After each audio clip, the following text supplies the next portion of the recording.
Connection. That which is created creates. Plants make seeds, birds make eggs, and artists make art. The creation of the beginning is itself the beginning. To make, one must be, and being has no beginning and no end. It is process, and the acceptance of process is being.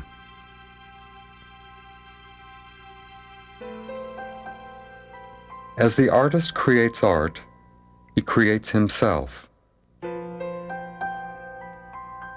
plant becomes the seed, becomes the plant, becomes the seed, which extends beyond the borders of self. This creation, self-creation, is an artist's way of being in the face of the seemingly meaningless cycle of repetition, which is process. Because as a species, we are unable to accept process, we create metaphors. By saying something is something else, we are able to endure. This is not elucidation, it is survival.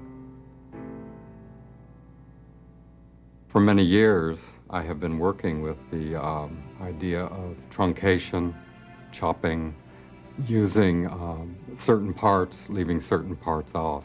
This has been going on for many, many years. About 2 or 3 years ago, the idea sort of occurred to me, well,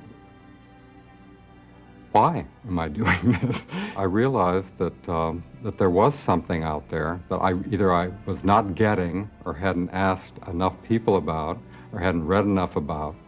So there happened to be a poet here one day when I was really truncating, really, starting to chop things up and everything. I said, oh, who was the mythical person who did this? And she said, or was there a mythical person who did this? And she said, oh, very definitely, this great knowledge she seemed to have. And she said, and his name was Procrustes. And I said, yes. And then she went on to give me this story, which I will give you now, is that in Greek mythology, within the myth of Theseus, there was a robber innkeeper on the road to Athens and Eleusis, who would invite travelers in, weary travelers, always weary travelers, who would want to rest, who would want to take up the invitation to come into his inn for a night's sleep. Well, the thing about this particular inn was it had only 2 beds, and one was a short bed and one was a long bed. So that once you accepted the contract with Procrustes to go in and sleep on his beds, he adjusted you, or the traveler, to the bed, not the bed to the traveler. So that short people usually ended up on the long bed and were stretched, in all directions to fit. Or they were, larger people were put on the small bed, so they were cut off to trim to the shape of the bed. And I began to think, yes, that's what I've been doing. This is what it's about, the whole idea of conformity, the whole idea of adjusting to something that is already set, that you must cut yourself up for comfort or permit yourself to be trimmed down to fit whatever concepts are given for comfort. If you're on a road and there are 2 destinations, there are 2 different reasons for people to be on the road. So the idea of this inn being at a fork, where one way goes toward one city and one way goes toward another city, or 2 different destinations, the concept of choice at that time became this concept of fatigue, for instance. That's why one makes one's contract with Procrustes, but also fatigued from what journey? So that, say, one fork goes toward Athens, and one considers what Athens was, what it is the symbol of. It is really a very masculine city. It's competitive, it's intellectual, it has to do with cultural hierarchies, politics, It's a very linear, very masculine kind of concept of life. It involves history, linear history also. I mean, the idea of keeping notes, keeping references, and all that kind of thing. The other fork, which goes to Eleusis, is a very feminine destination, because that's where the mysteries were, the Eleusinian mysteries, which had to do with the changing seasons, the Persephone being in the underworld, Demeter, her mother. So it became a cyclical concept of time, a very feminine idea of birth and rebirth, renewal, all of that. So that the travelers on the road to, say, Athens wanted something from Athens. They wanted either to compete, to appreciate, to be appreciated, to enter into a kind of sense of linear time. And the travelers to Eleusis, of course, were involving themselves in the concept of cyclical time. Once history was established in Athens, or through the Athenian concept, is that it has been a very masculine time. It has been a very linear time, and that history has been recorded. And so the idea of, say, the Demeter-Persephone concept has been more in myth than anything, really, though we live that always. You know, our yearly experience, our experience with process, the way we are involved in process is the Eleusinian concept of cycling, just cycles, you know, over. There is no such thing as time in nature. We only have cycles of things that happen. And the whole Athenian thing is very fabricated. Even though it's, in a sense, it seems more primitive in a way, which is odd, isn't it? I mean, wars and the brutality of the masculine, which creates history. I mean, history is almost a history of violence, because you have to have a change in the feminine process in order to even have events. Otherwise, you just have this endless cyclical flow of living.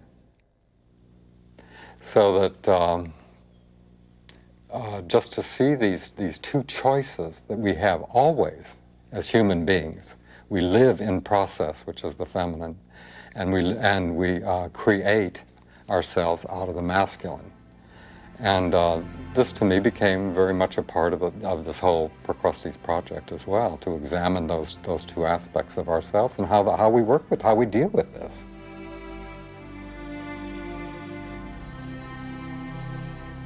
This has nothing to do with men and women or sex. I mean, this has to do with the way people go through their lives more than this, even though it is certainly sexual. It certainly has to do with the entelechies of the male and the female, the essence of those things. It's the essence of the male and the female. Certainly the scoping, I mean, to be able to accept process is almost impossible for us. It's too harsh, it's too hard. I mean, how can one accept death, really, without metaphor? I mean, can you? Can any of us really accept the concept of death or dying without having some invention to let us have that experience without destroying our lives before we die? That we are so concerned with this, that we are not going absence, to be so concerned with absence that we don't live. So that through the masculine, through the history, through linearity, through the idea of making events, creating events, we create metaphors for this experience. We create things that stagger this, that create something happening, episodes between our birth and our death, this experience that makes it real. Because the only reality is the beginning and the end. Everything else is invention. I'm an artist. I know I am. I also know I'm a sculptor, so I have to deal three-dimensionally with metaphor. So that what is my use, in a sense, for other people I must present something that is worth considering. If I want to adorn the lives of people, I would be a different kind of artist. So that the whole thing of process, the examination of process, and I am a metaphorist, is to examine all of life if I can, if I have that kind of, enough time. But as you age, it really is like looking at the same thing from different perspectives. And I've been fascinated with my aging. to have looked at something when I was, say, 10, for instance, and what it looked like, what my response was to it, is totally different from, to be 60 and look at that same thing from the other side, from a different perspective. My whole concept of my life is different. I mean, I'm not counting from the I'm not counting, from my birth onwards. I'm counting backwards now. I mean, my death is now imminent. So I'm beginning to see how much time I have left, not how much time I have before me. I mean, the bulk of my life is over, so I have a very different opinion, a whole different concept of everything I see, everything I touch. Everything is different at every single day you live, because you're changing, you're moving. And I think not to deal with that as an artist is to be a fool. I mean, that's the richest possible source you have, is your own vantage point. That's the only source you have. So that, of course, I mean, youth and age, male and female, are my tools, they're my vocabulary. That's all I have. And light.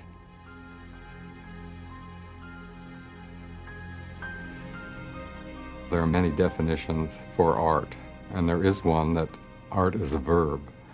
And if one looks at it that way, one has a way of seeing the object, the art object, as something that is responded to in a verb-like way. It's not something that you possess in a passive way. It is something that is very active, very verb-like, and very retrievable in terms of experience rather than holding as possession. I don't know if that's clear or not, but that's what it would seem to me. And the way this happens is that within the artist's mind, an image forms. Something happens. He creates within his inner studio an image and begins to create itself. And again, maybe this, I'm speaking for myself now. I should not be saying an artist or the artist, but in this artist's mind, an image forms which becomes pretty clear, almost complete in this artist's mind. And I must get that out of that space, out of the inner studio space, and put it into the outer studio space so that I have inner studio space to go on creating more of these art things, these art visions, these art objects, or whatever they are called within the inner studio. So once this vision is formed that has to be brought out, I physically bring it out by making something in the studio that resembles what I have stored or created in here. In a sense, that is my verb. In the making of it, I am verbalizing this thing that was inside my head. So when then this object, in order to do what art objects have to do, is moved out into receivership, it goes out of here like a chair would go out of here, or any other noun would leave the studio. When it goes to a place of receivership, and where it can be received and responded to or reacted to, or if it's a chair sat in or a piano played on, this object then has the ability to do whatever function it has been made to do. When you play the piano, you are verbalizing that object into some kind of a sound. And when you experience a work of art, you are verbalizing that noun, so that the more powerful the response to that particular object, the more active the verb. So that to say that art is a verb is to talk about the experience. It's not to talk about the noun of it, the object of it. It's to talk about something, some object or some noun that is so potent that it has to be verbalized. And I don't mean this way. I don't mean like critically described. I don't mean that at all. I mean that the response to it is a verb. It's not a, that's it. I mean, and you don't have to own works of art. I mean, but you do if you want to go from birth to death. If you want all of the experiences that life has to offer, you have to verbalize life. You can't just be a passive noun or a number, you have to participate in the verbalization. And art is one of the most powerful verbalizations you can have with life. This work, oratorio, is to take a particular event in history, a more or less recent event, and deal with it in terms of the Procrustes metaphor. At Theresienstadt, in Czechoslovakia, a model concentration camp was set up by the Nazis as a propaganda tool for the projection of their image as nice guys to the rest of the world. They made films of their happy non-persons, singing, dancing, and creating. Many records of the camp have survived, such as those of the famous children's drawings and manuscripts of music and literature. In the camp was a particular conductor, Raphael Schachter, who, even though he had been removed from his post with a major orchestra because he was a Jew, was still permitted his abilities. He was used as part of the propaganda to conduct, to bring people together to make music with the instruments they had available to them. He was young, in his 30s, and brilliant. And although his whole career had been stopped, he had decided out of his own needs, his own feel for music, to perform the Verdi Requiem, a daunting challenge to any conductor under the most favorable conditions. Now this is Procrustes in his blackest humor. The ego of the conductor, his need to attempt the Verdi Requiem in what would probably be the last performance of his life. The choice of having a group of condemned Jews in a concentration camp perform a song for the dead, not a Kaddish, but a Catholic requiem, reveals the humor of Procrustes. The conductor was able to get together a full orchestra, a full chorus, and he got 4 amazingly good soloists, and he attempted his requiem. They practiced and practiced, but the problem was that musicians kept disappearing, taken away because this was just a way station for other places, like Buchenwald and Auschwitz. A soprano might be singing in full voice, and suddenly she wasn't there anymore. Or perhaps the bassoonist or cellist wouldn't appear for the next rehearsal. Gone, taken away.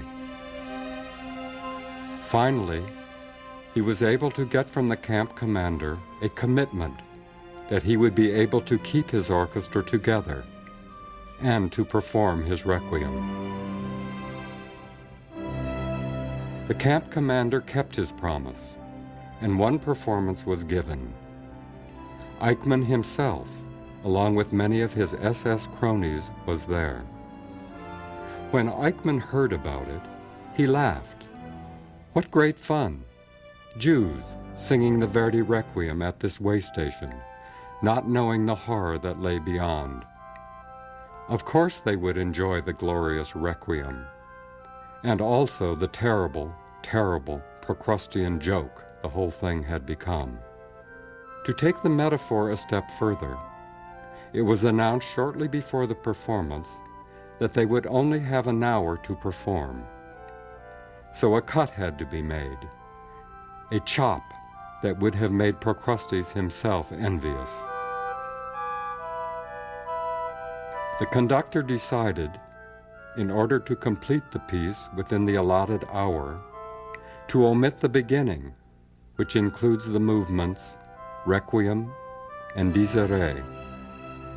His Requiem thus began with the Ricordari, which is so poignant. It means remembrance.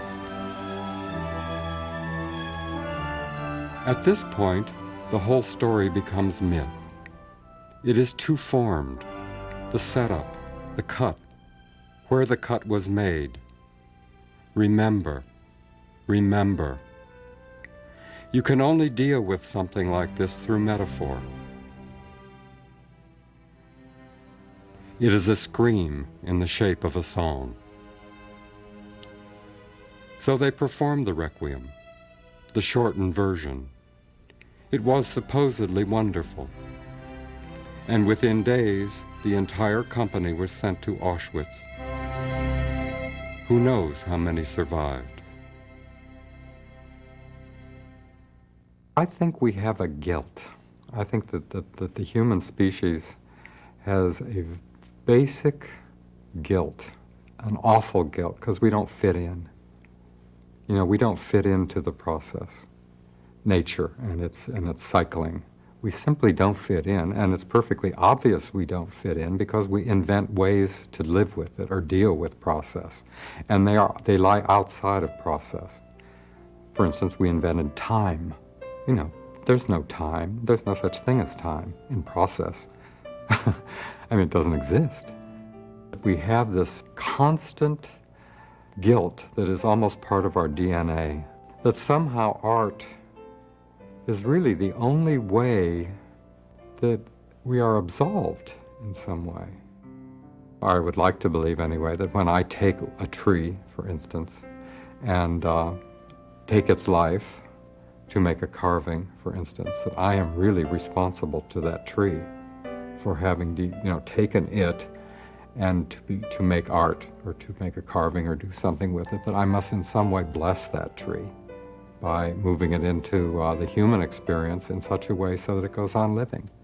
Transposed, very transposed, but that it made its death worthwhile. If I do not do that transposition in some way so that I create something that also creates a response and a recognition in a viewer, then I have not done my job as an artist.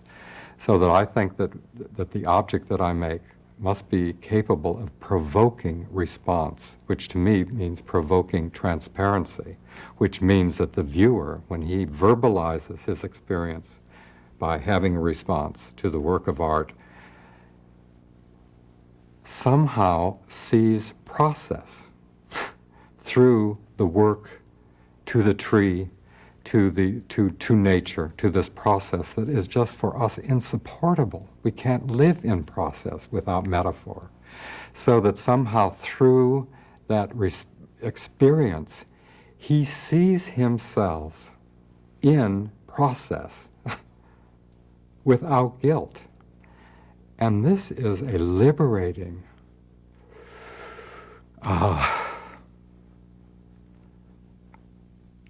that's art.